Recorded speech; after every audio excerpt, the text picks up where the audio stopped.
Le territoire parle. Vous, c'est nous. Radio Laser, prenez la parole.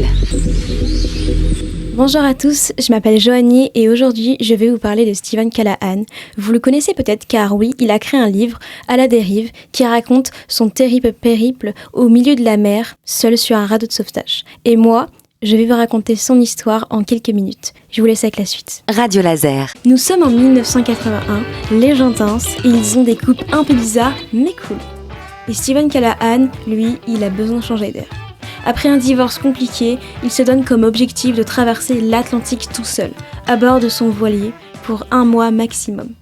Le 29 janvier 1982, c'est le jour J. Et tout se passe bien pendant 7 jours. Le 4 février, en pleine nuit, il se réveille en sursaut par un gros bruit. Il n'a même pas le temps de réfléchir à la situation qu'il constate qu'il a les pieds dans l'eau. L'eau monte à une vitesse folle. Immédiatement, il sait qu'il a peu de temps pour agir. Alors il se dirige directement sur le pont du bateau pour récupérer le radeau de sauvetage. Une fois à l'intérieur, il lui reste juste à couper la corde qui relie le radeau au bateau, mais au moment de couper la corde, il se rend compte qu'il n'a rien pour survivre. Alors en 2 secondes, il saute dans son bateau qui est quasiment submergé et qui peut couler à tout moment. Mais rappelez-vous, il fait nuit, Steven est plongé dans le noir en apnée et il essaie de récupérer des choses à l'aveugle. Il arrive à sortir du bateau et à rejoindre son radeau. Et par chance, il a réussi à récupérer un kit de survie. On est d'accord que là, Steven passe une très mauvaise nuit. Il est dans son radeau, pris dans une tempête. Là, niveau confort, c'est pas ouf. Il est secoué dans tous les sens, il a juste peur que le radeau se retourne. Par chance, le radeau tient le coup. Après une nuit infernale, le jour se lève enfin et le calme est de nouveau là. Et c'est sa première matinée de son périple. Steven se rend compte qu'il n'a aucun moyen de communication avec la terre ferme et il sait que personne ne viendra le chercher. Il estime à être environ 1000 km des côtes et à 500 km de la voie de navigation la plus proche. Il estime que les courants vont le porter sur une route maritime. Il pense qu'il lui faudra en moins 2 semaines pour atteindre cette route. Mais dans son kit de survie, il a de l'eau et de la nourriture seulement pour 8 jours.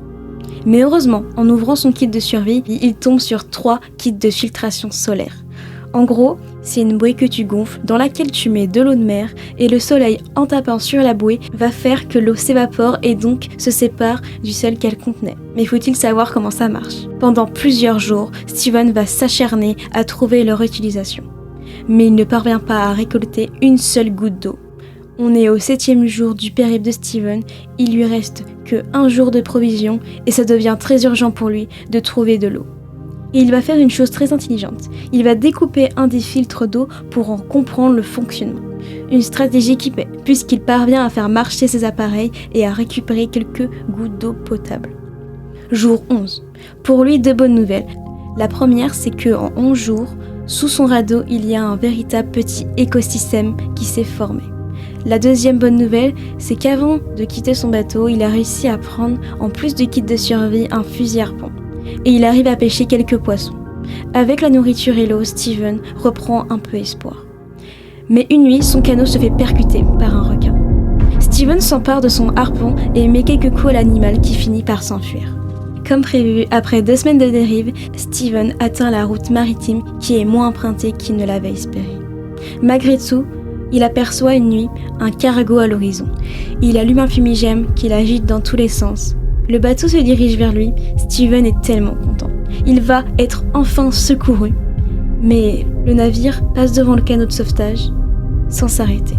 Il ne l'a pas vu. Le naufragé comprend donc que son salut ne viendra pas de cette route maritime. 1 mois après le début de ses malheurs, le navigateur a dérivé sur plus de 1000 km et les Antilles sont encore à plus de 1600 km.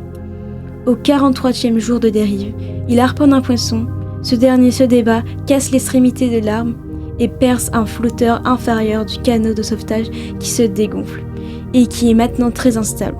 Steven ne peut plus pêcher ni recueillir d'eau. Mais dans un dernier effort, il tente de réparer le flotteur grâce à une fourchette. Et ça marche. Il parvient à le regonfler.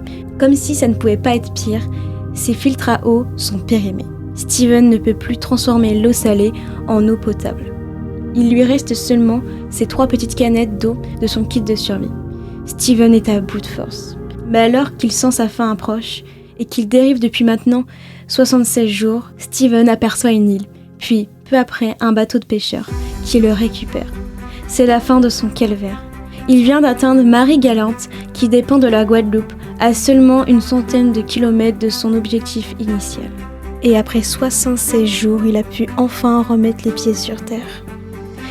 Par la suite, il a fait des conférences pour raconter son histoire. Merci d'avoir écouté. Vous pouvez retrouver ce podcast sur Radio Laser. Merci et à bientôt.